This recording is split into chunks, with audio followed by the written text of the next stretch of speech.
Amir sir will join in shortly. Till then, I request Unizia to please brief the participants about the rules and regulations. Yes, sir. Before we start, I'd like to brief the participants about the rules once again.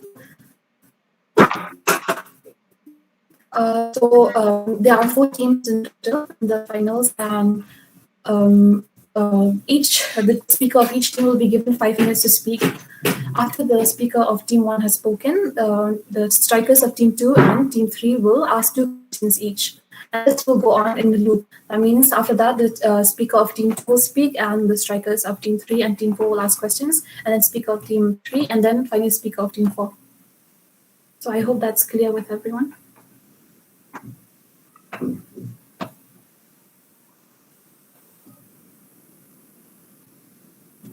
Is that okay?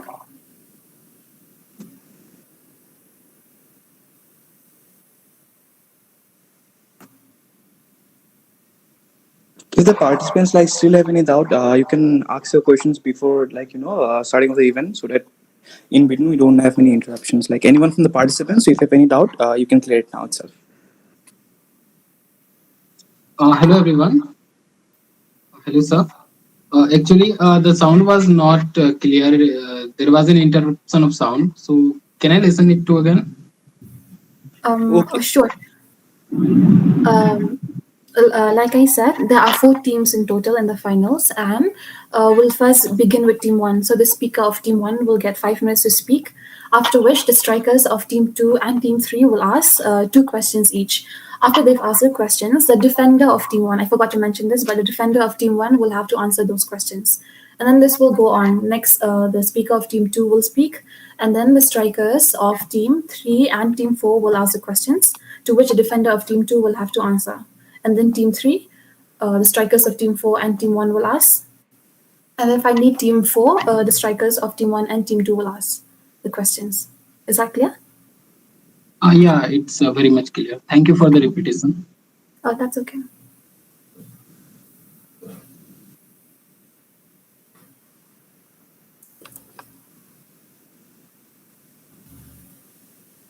So I think we can formally start the event now.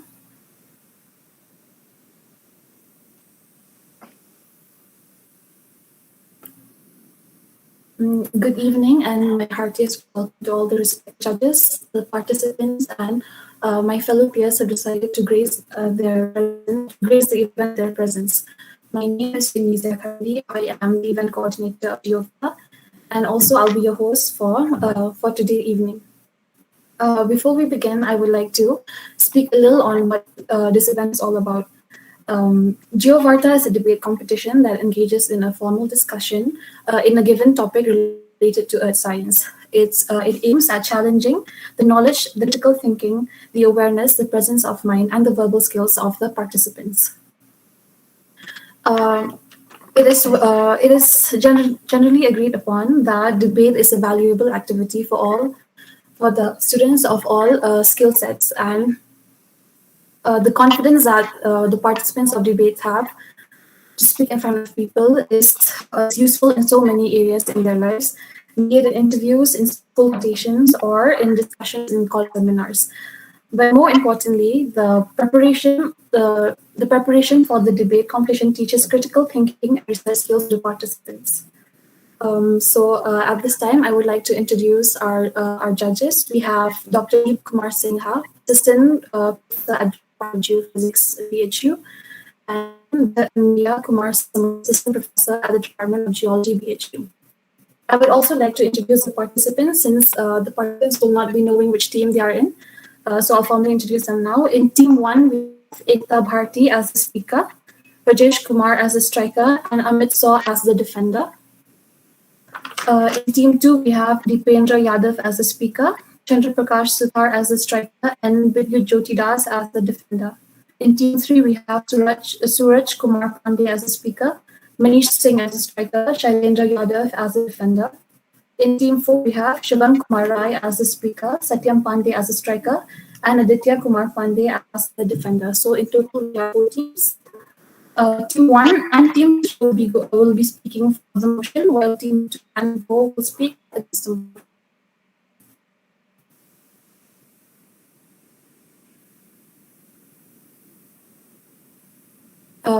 So I request the speaker of team one to Ekta Bharti to present her speech.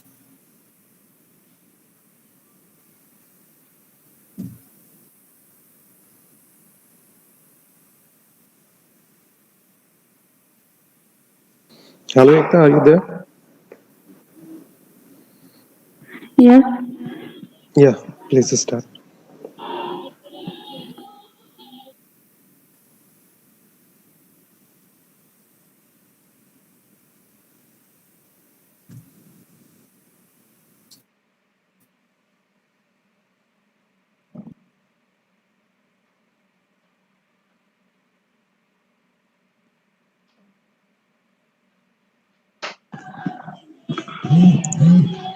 good evening everyone.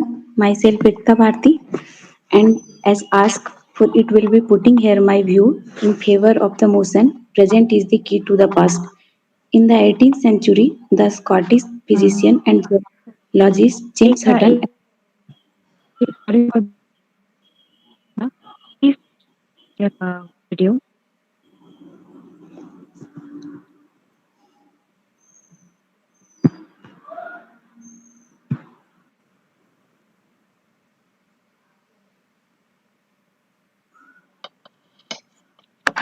18th century, the Scottish physician and geologist James Hutton advanced a historic principle of geology that can be summarized as the present is the key to the past. Hutton concept became known as the principle of uniformitarianism. According to the principle of uniformitarianism, the changes that took place the surface of the earth were not as a result of catastrophe but as a result of slow and steady geological process that are operating even today with same intensity and rate. The statement present is the key to past means the process occurring is the present have operated throughout the most of the earth history and its guiding rule for understanding landform, reconstructing their history, and estimating the time it took for they to form. For example, today we can directly observe the formation of current ripple on study a sandy river bed, and we can measure the size of the sand grain, it size of the shape and sand grain ripple velocity, river current and form. It using this observation of the present day, we can reasonably interrupt the condition and process that might have operated to the produce similar ripple preserved on ancient riverbed. Today, the basic intents of the uniformitarianism are just as valuable as a Hutton days. Indeed, utilize the strongly than ever before. The present give an insight into the past and the physical, chemical, and biological law that govern geological process remain unchanged through the time. However, the also understand that dic- Victorian should be the taken literally. It said that geologic process past were the same those occurring today is not a suggest that have always had relative importance or that have operate it its the same rate forever. Some important geological processes are not currently observable, but there is a well instantable evidence of the occur. For example, we know the Earth has experienced impact from large meteorite, even though we have no human witness those impact. Such event are alter Earth crust, modify its climate, and strongly influence life of the planet. Thus, the better understand current day process, the easier it will be interrupt the process that might have occurred in the geological past. So, that is. Thank you, everyone.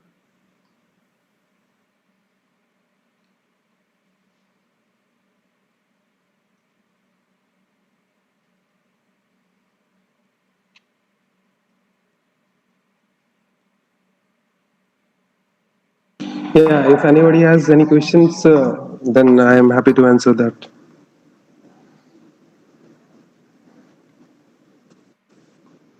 Okay, I have a question. Yeah, sure. As my worthy opponent said that the geological if events or laws that were occurring in the past are occurring in present at the same rate. But this is not the case because if you see that in past, like an Archean period, there were no grass and plants. So the Yeah, process of erosion were different than they yeah, are in today. So how can you yeah. say that the laws are same from past Yeah, to now? certainly. Yeah, you are absolutely right that it cannot be totally correct. Like the rate is not totally same. The erosion rate and weathering rate were much higher at the past than in the present. But we can make an inference, we can make a guess, like we can make a rough guess what should have been the rates of erosion and deposition. That's why she said that we should not take this law or say the principle too literally, that it is totally correct. So we should not take that as totally correct, because jam certain for example, Kelvin, you all have heard that Kelvin has estimated the age of the Earth using the same principle of uniformitarianism. That and he considered that the cooling of the Earth is uniform and occurring at the same rate. So he estimated a age of about 200 million years. So it was not correct, but it gave an approximate age. It gives an idea that the age is that much old. But yeah, that is the value of this principle, because before Kelvin predicted this age, there was no such notion. People used to think that the Earth may be like 4,000 year olds or 10,000 year olds. It was the principle of uniformitarianism that helped in predicting that Earth is that much old. So we can take that principle in predicting the things that occurred in the geological past, but we should not take that too literally. Yeah, that's it. Thank you. Hello. So, as told, how can we estimate the velocity by measuring the sandstone size or the sandstone Yeah, particle size? yeah. Let me explain that. Ekta, can you please switch off your video? Yeah, so that it does not take much of the bandwidth. Yeah, Ekta said that by observing the present day features that are occurring today, for example, if a particular river is forming ripples in present day, then the velocity needed to form a 2 meter ripple, so let's say it is 10 meter per second velocity is needed to form a 2 meter ripple of medium grain sand size. So if we find any ripple of 2 meter length in any ancient river bed, then we can guess that the velocity must have been 10 meter per second in the past. So that is the concept here. Hope you got that. Yes. Thank you. Thank you. Hello. Yeah, hello. Yeah. Hello. Yes, a striker from team 4 also, I mean, can ask question regarding that. I mean, probably in No, rule book it sir. was not. That's why I'm asking. No, sir. The only strikers of team 2 and 3 can ask the questions. Okay, okay, thank you. So, thank you, Ahmed, for your. You've answered very well. Now, I think we will Thank you. have the speaker of team 2, Dipendra, present his speech. Yes.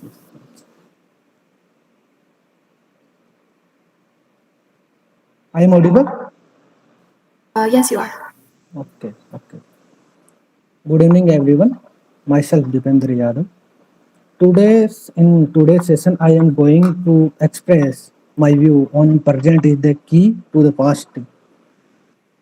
So, firstly, in the favor of this principle for the motion, deceptively simple but enormously powerful. It means that the process of occurring today have operated throughout most of the Earth's history. For example, I'm so sorry to interrupt, Dipendra, but you are team two supposed to speak against the motion. You know that, right? yes, yes. Team one and team three are speaking for the motion. Team two and team four against the motion. I just wanted to make sure that Okay, when you okay. There are some brief for the okay. motion, something brief. For example, an ancient sandstone formed exactly as a beach forms today by the gradual buildup.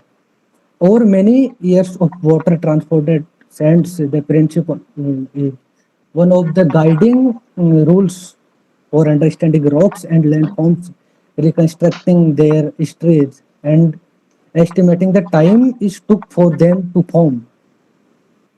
So basically, the principle is, if you see in the physics view, the principle based on any in the absence of any external work, the process is continuous day by day. Its basic principle behind this that theory physically.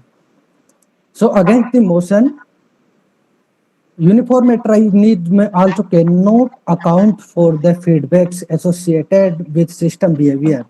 For example, over time as ecosystems become established on a sloping land surface, soil thickness increases and hill slope angle decreases due to soil creep. Second is the problem is because of the inherent uncertainty of the hypothesis arrived at by the induction process. And the particularly sore point is geology because most hypotheses and predictions arrived at inductively.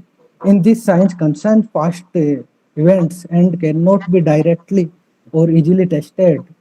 So my meaning is there are any uncertainty in the geological formation.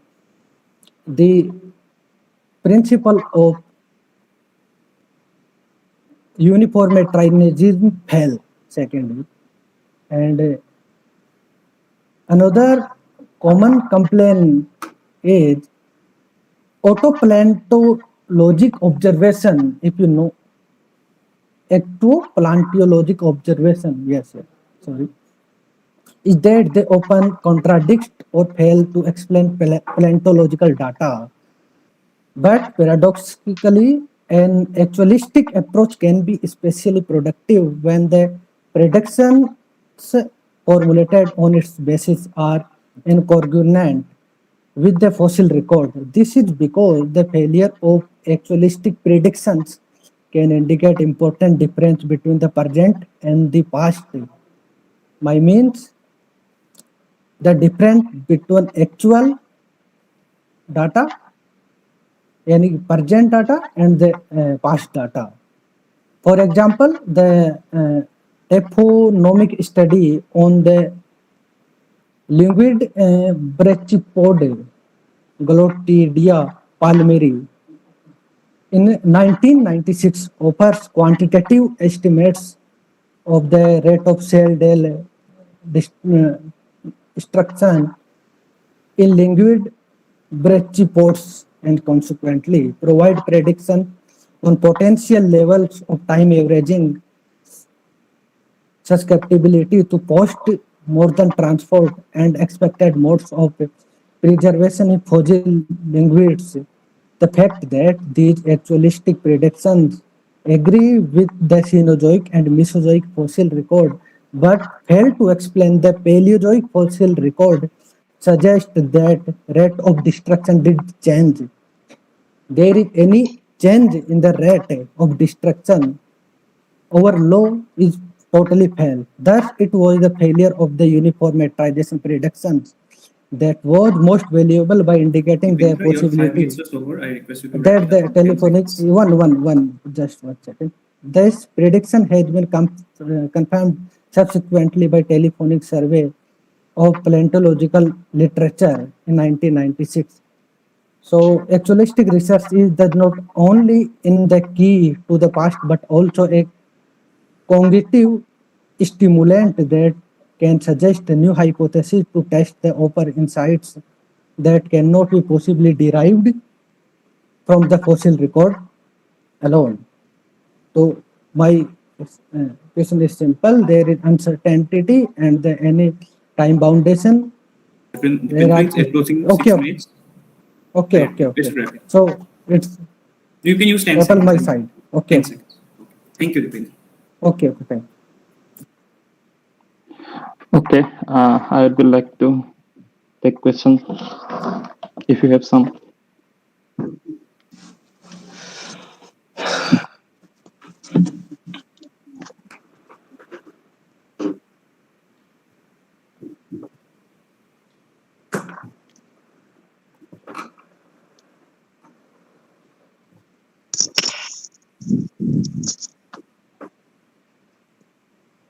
The strikers of Team 3 and Team 4 can ask their questions if we have any. Okay. Hello, I am striker from team three. Uh, Yes, yes. uh, okay, I have a question that your team said that uniformism have some is not perfectly correct. Huh? There is some lagging or some it's not Yes. properly correct. But if you see that, if I have example that in America, North America, by studying the paleoseismology, they have predicted the motion of the San Andreas fault, and according to that, they have constructed their uh, civil works like pipelines, railway station, railway tracks, and this. And when the earthquake occurred in present, they were they could easily save their civil works could be destructed if earthquake occurred or plate movement have been occurred.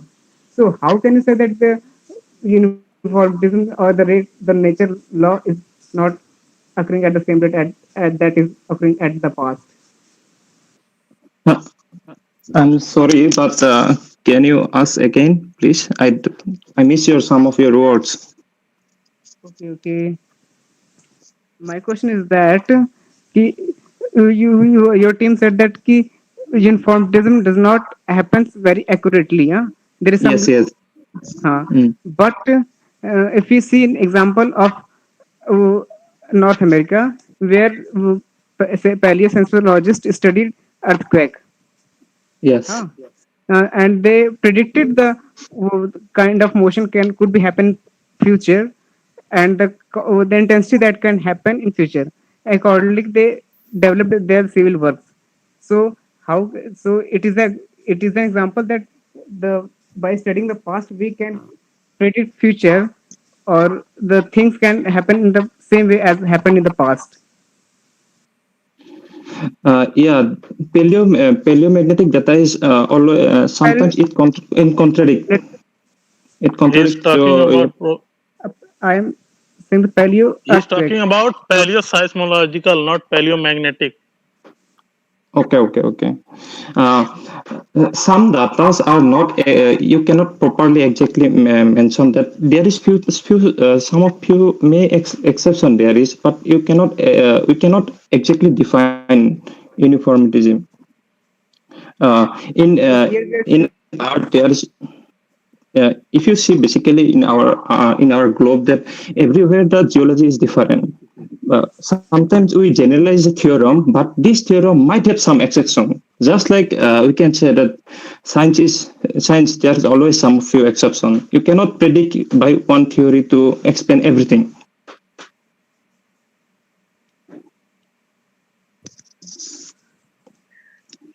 Hello. Yeah. Hello. Yes. Yeah, Vibhuti. Yeah, it's right that it's not possible to predict everything from a single theory, but you are differing on the point that he is asking that paleomagnetic study, sorry, I mean paleoseismological studies are, I mean, good for the study of earthquakes, which we are inferring about future earthquake that there might be an earthquake, which are good. But it is not, I mean, appropriate to say that every theory can, I mean, predict everything about, but it's okay. Now, my question is that when you are saying that it's not effective in paleomagnetic studies, if we are talking about polarity reversals around mid-oceanic reserve, that are way more, I mean, efficient to tell about plate tectonic theories. Now, how could you say that in that case the we cannot infer about past from the present theories, present observations?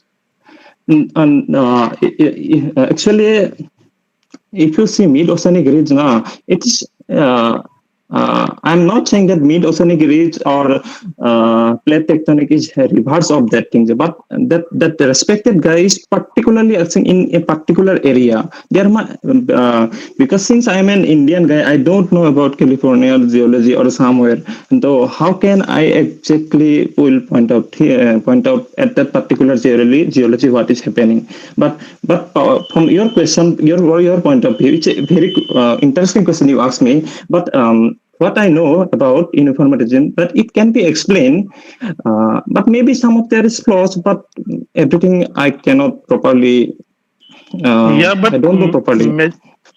majority of the theories are there, I mean, in geology, in majority of sciences, which are having exceptions, but Yes, yes, that yes. doesn't mean that theories are not much applicable. In that No, regarding, I'm not I asked that contradict question. that theory. I'm just saying that in a particular area, how we know that about Californian geology? How will you know? Because since I'm an Indian guy, if you ask about Yeah, Indian perspective, maybe I'm you saying, but can, how can I say about Californian geology? I mean, There you may be can some study exception. about, yeah, you can study through papers or online, I mean, things. He has done the same things, I mean, he is also not from California. I am not from Yeah, California. It's I okay. Yeah, it's understand. okay. I mean, I understand yeah, your question, but I'm yeah, not it's okay. contradicting theory. But there may be some exception, no? Mm-hmm. My Yeah, point there is are that exceptions. And your question your question is valid, and it's I electronic and the media it's information is valid on that on your question. Thank you. Hello, I have one more question. As Okay, you are okay. defending, as you are defending that present is not key to the past, right? I mean, this Yes, is yes, your topic. obviously. Yes. So, can you tell me the major disadvantage of the theory of uniformitarianism Let's see. that I'm support, explaining. yeah, Okay, that okay. supports your discussion? Obviously, I'm interested.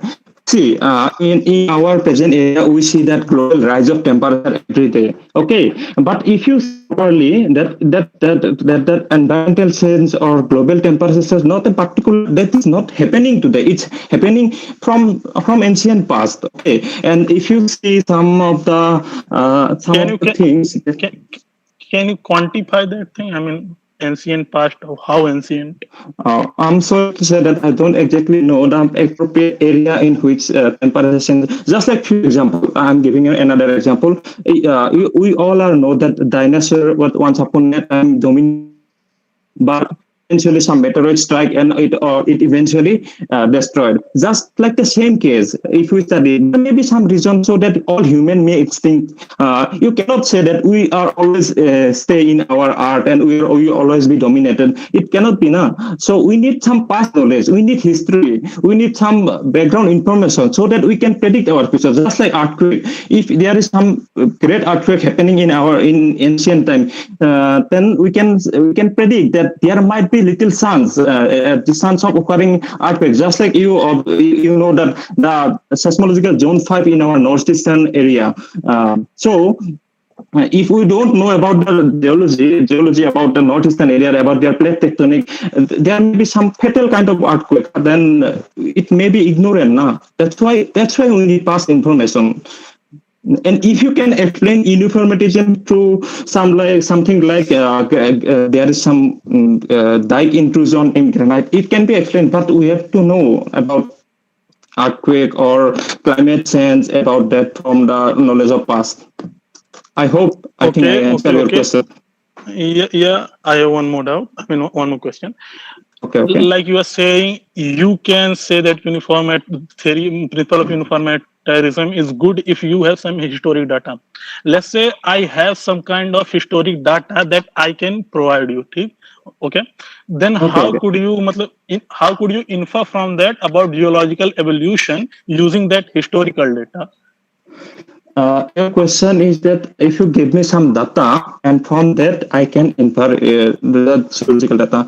Let's suppose you gave me a sample of rocks, okay, and I studied the sample and I found that there is granite and there is sometimes there is something basaltic data, okay, and since we know that the granite is from 320 or 350 million years ago and basaltic is occurring 120 million years later from granite. From that data, we can infer that, yes, see, this is the uniformity, and I can explain there's something happening in that particular area, so that there's other kind of geology coming to that granite.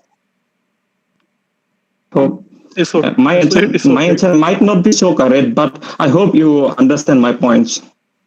Yeah, I got it. It's okay. I'm sorry Okay, for thank taking too you. much time. Okay, thank you. I am happy to answer your question. Hopefully. Yeah, it's good. Thank you.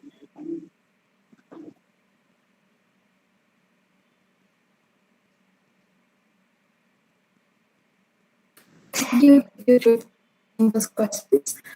Now, can we have the speaker of team 3 to present his speech?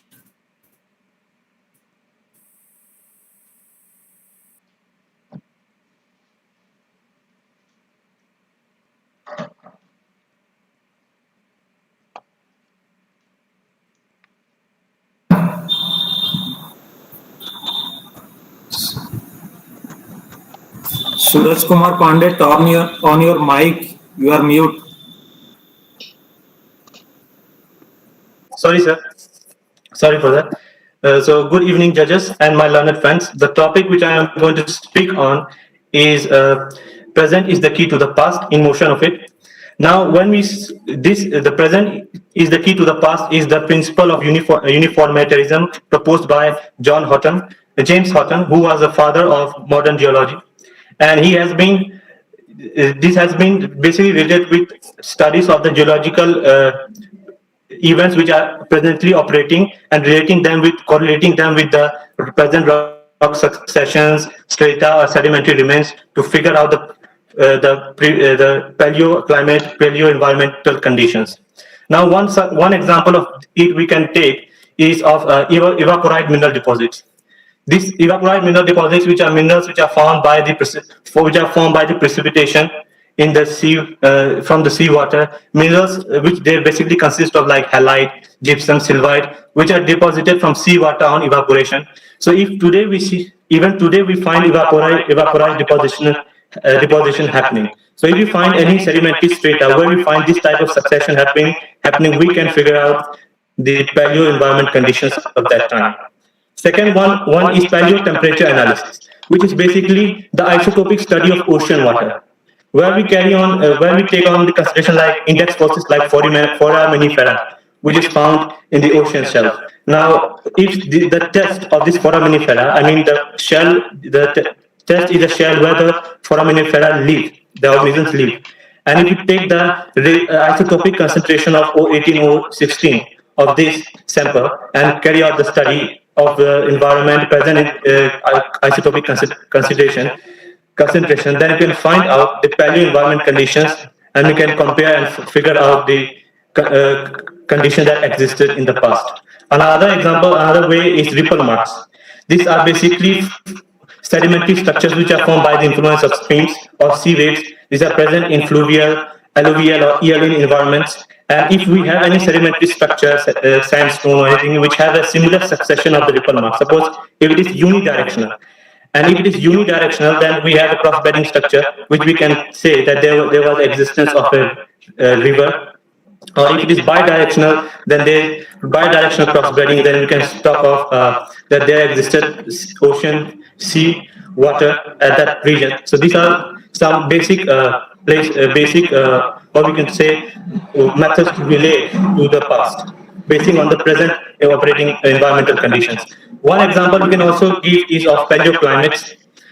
Like Earth has very distinctively preserved all the events that has occurred in it, be it in the form of be the events that occurred are trapped in the tree rings. We have Mamluk caves, which also consist of various evidence of the past. So the climatology study is also very much dependent on the present, and that helps to analyze the past situations.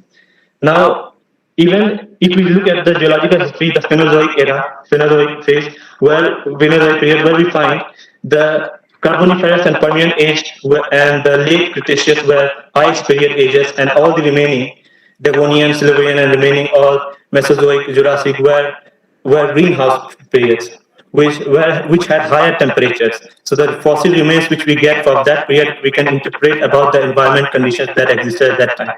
So all this has been possible only from the present day fossil remains, sedimentary strata, sedimentary successions which we evaluated and correlated with the present environment to study them. So I would like to end with this note. Thank you. Thank you for your patience. Hello everyone, and hello judges. So Yes, I am ready to answer any query you have. I'm having some queries. So first of all, thank you to Suraj for describing the paleoclimatic studies and how can the present is the key to the past in terms of paleoclimatology. So I have some queries I would like to ask. As you said that with the help of the oxygen-18 isotopic ratios, with the help of like a dendrochronology, as you discussed about the trillings.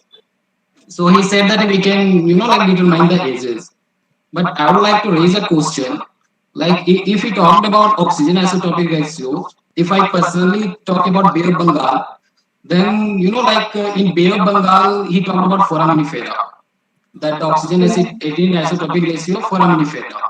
So it's not like that there is a constant sedimentation or there is a constant building of oxygen 18 in CaCO3 cell, because there are many factors. Like if there is one of the major factor is heterogeneous dilution.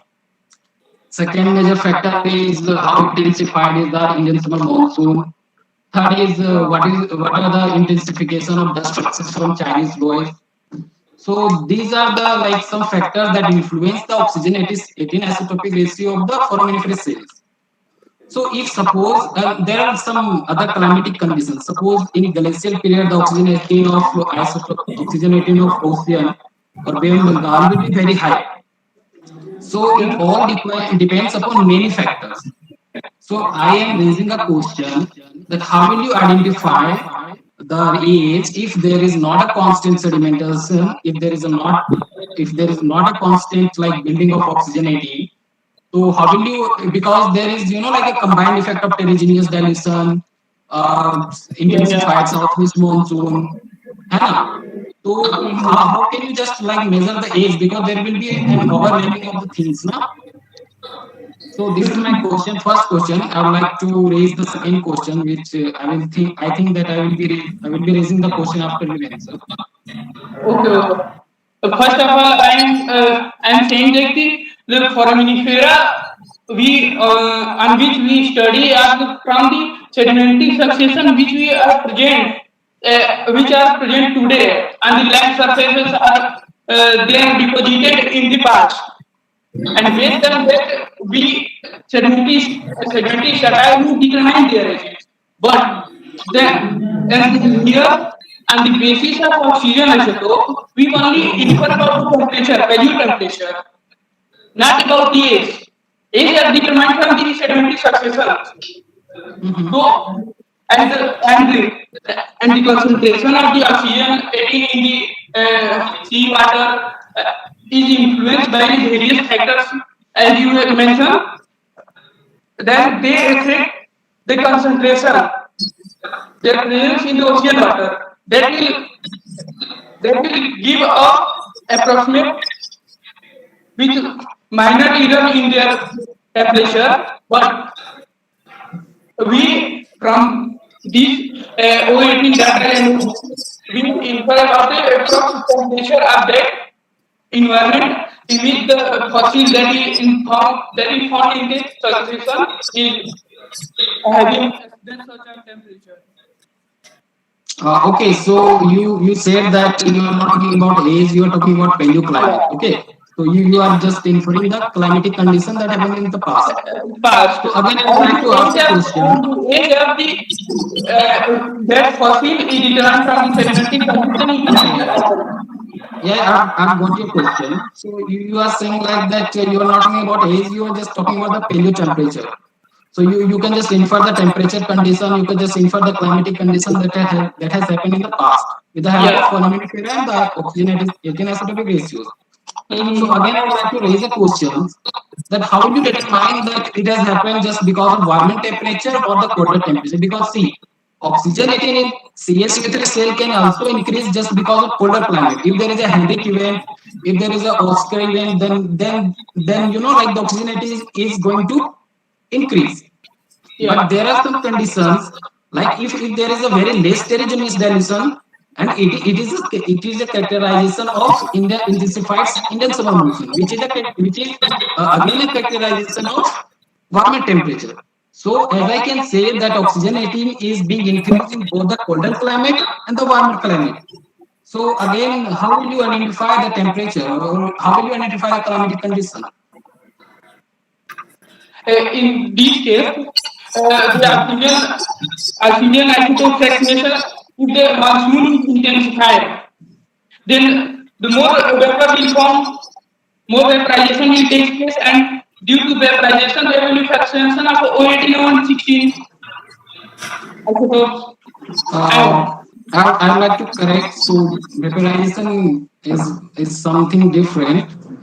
In order to just measure the oxygenating, because temperature increases, it is just being locked up in the glacier. And if there is a warm temperature, then the glacier is going to melt, and oxygen 16 from that glacier is going to include in the ocean.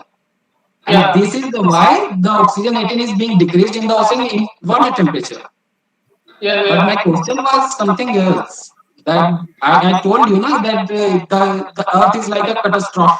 Okay, so there are many events, there are many conditions that are playing in a simultaneous way in the Earth. So in the same way, some regions you will face colder climate, some regions you will face warmer climate.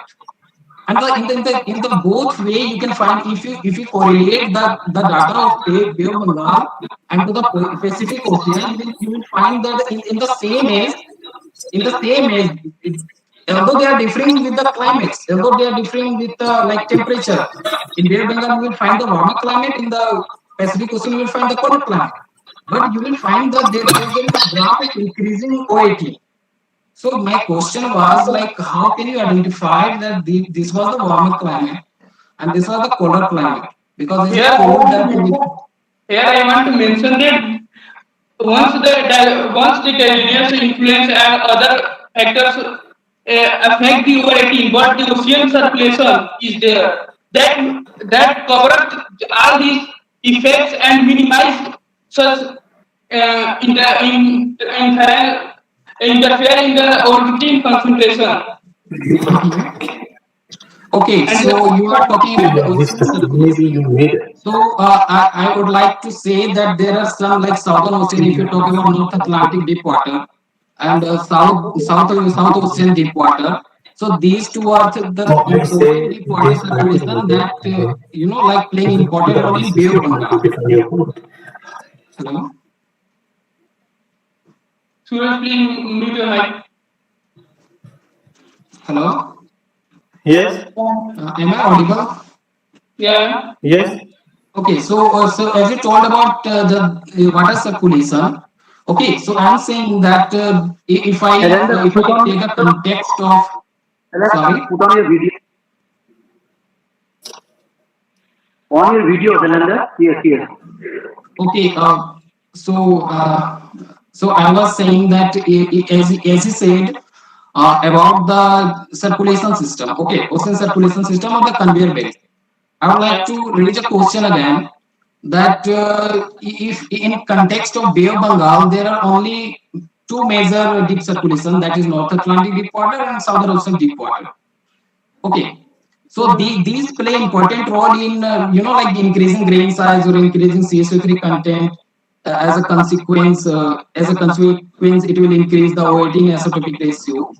But it occurs just within. It is a limited range that within which these deep circulation will occur, like 52 kilo a year.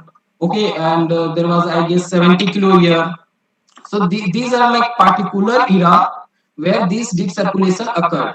So you can't like say with the help of deep circulation or with the help of conveyor belt you are like going to interpret the oxygenated isotopic ratio. You can interpret the paleoclimatic temperature.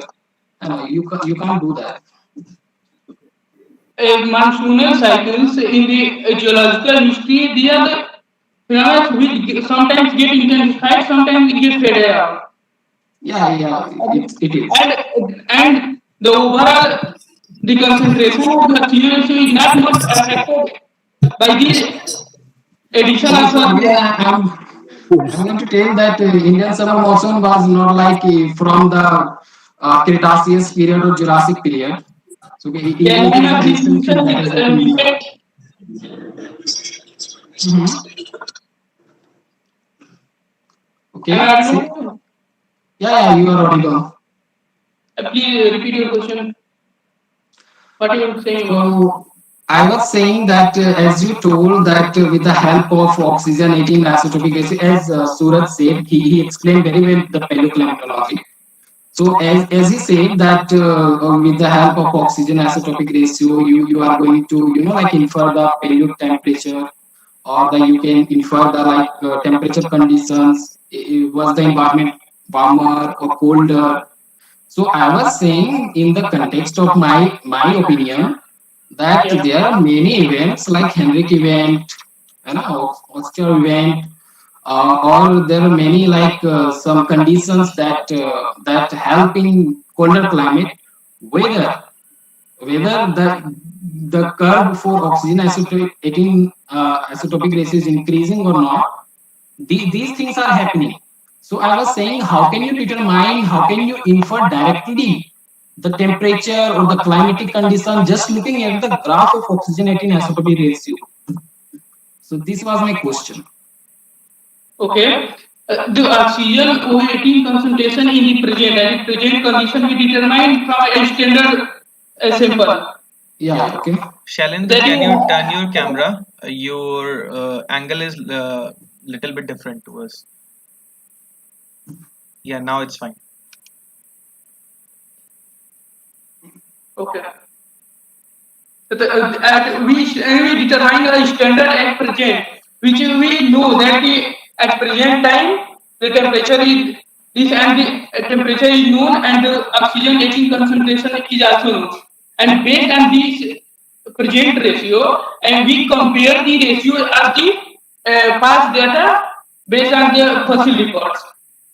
And based on the we compare, we not exactly infer about the paleo temperature climatic conditions. We compare from the present. In the present context, we determine that the past is warmer than the present temperature, or that is colder than the, and the influence of the all the factors included, but and the exact temperature is not determined. The influence of the all the factors that you mentioned is taken in context. So the exact temperature and pressure, exact temperature is not determined with some error that is plus minus as we do in the equations. So based on such present standard, we just compare that the past data present to the past, and based on that that value temperature will be more than the present or be lower than the present. We just compare. We did not we did not carry out the exact value temperature. What was that condition at that time? Okay, so as you said that we can detect like the environment was warmer or colder. Yeah, just Again, I'm compare saying from that. within. Okay, so as per my knowledge, I would like to say that if the curve of oxygenation in ocean is increasing, it infers that it's I was tries to limit the amount of questions to just two, since it's also part of the rules. um, okay. Okay, so I was saying that like you said that you can infer warmer temperature, colder temperature, but I was saying that if there is a deep circulation of NADW, there will be there will be high productivity in the ocean. Okay, so in this term, and if there is a heterogeneous dilution, so it will inform warming climate. So I was saying that like if there is a heterogeneous dilution, so heterogeneous dilution means Indian summer monsoon is very active. It means it must be warmer climate. But the data of Bay of Bengal suggests there are some warmer climates, which is suggested by the intensification of Indian summer monsoon. But in that period, the oxygenating is increasing. So if I take your opinion, then I would be like in a like in a in I will be surrounded by issues that if there is a warmer climate, then how oxygenating can be increased. So this is my context. I would like to go on another question. As Suraj said that present is the key to the past. Okay, so he was saying in favor. I would like to raise a question that at the KT boundary there was a high iridium content, and with the help of that high iridium content, we can infer that iridium is not a part of Earth. It must have come from a space. Okay. Yeah, meteoritic impact. Yeah, meteorite impact, KT boundary. So Yeah. if iridium content, if with the help of iridium content, we are saying that it is coming from past. Okay. Sorry, it is coming from a space. It Yeah. is not a part of Earth. Earth. So when there was a meteor impact in the Earth, there must be a like something sedimentation, some lithological Yeah. disruption. Okay. Yeah, there is some disruption in the earth geological processes that will affect our Exactly. land climatic conditions. Mhm. I'm not going into climatic condition topic. I'm just Okay. saying that there must be a disruption of lithology. Okay, there must be disruption of some foraminiferous cells or some paleontological data. Okay, so if we find there is no paleontological data, although we know that this paleontological data, the disruption of this paleontological data is due to the impact of the meteorite from the space. So how can you like if we are seeing no paleontological data, then we are going to say that yeah, there is a disruption of lithology. There is this much less thickness. There is no paleontological data, so this must not be found in that confined age because we are not seeing that paleontological data. So how can you tell like that it can also happen, na? That because of the meteorite impact, the paleontological data must be removed from that place. So I'm not completely agree with the fact that present is the key to the past because I'm just taking an example of just meteorite impact. There must be something like, as you said, evolution.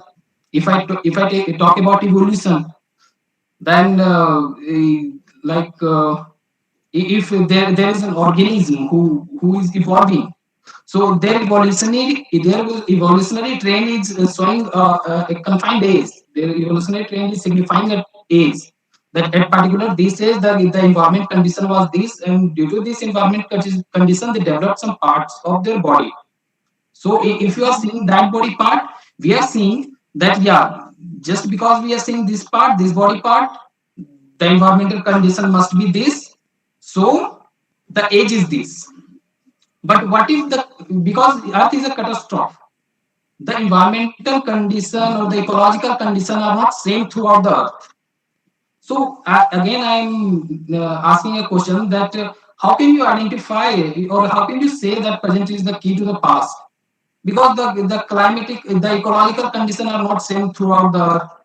So if there is an So what is evolution the sorry? What is the maximum time assigned to you? 10 minutes or 5 minutes of each striker defender. Yes, sir. We have just answer two questions each team. So 10 minutes per striker defender together or individual? No, sir. It's 5 minutes. So I request the participants to Time ask is not more than two. Yes. Sir, Okay. time is 5 minutes. Okay, I'm sorry for the explanation. I would like to I'm raise noting the this, okay? Otherwise you will lose marks, okay? You mentioned Okay, time. okay. I'm sorry, sir. I'm sorry. I'm extremely sorry for the this thing. Okay, thank you. Hello. Hello. Hello. Yeah.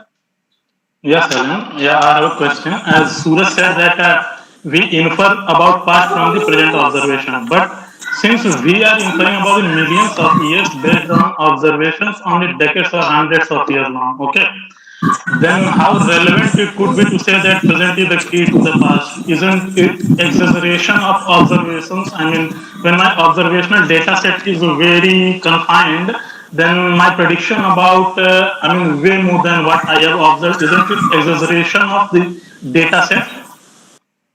Then how only I can, Human yeah. like human time scale is very short as compared to our geological scale, and based on the uh, present geological processes which are going on the different basins and different environment, and we observe the different structures which are forming they happen to be formed, they may form in the near future, or some events which are taking place, and they get their result in the short period of time, or they seems to be in short period of time. So based on these observations, we and comparing the results from the present processes to the sedimentary structures which are taking other such structures, and compare both of them,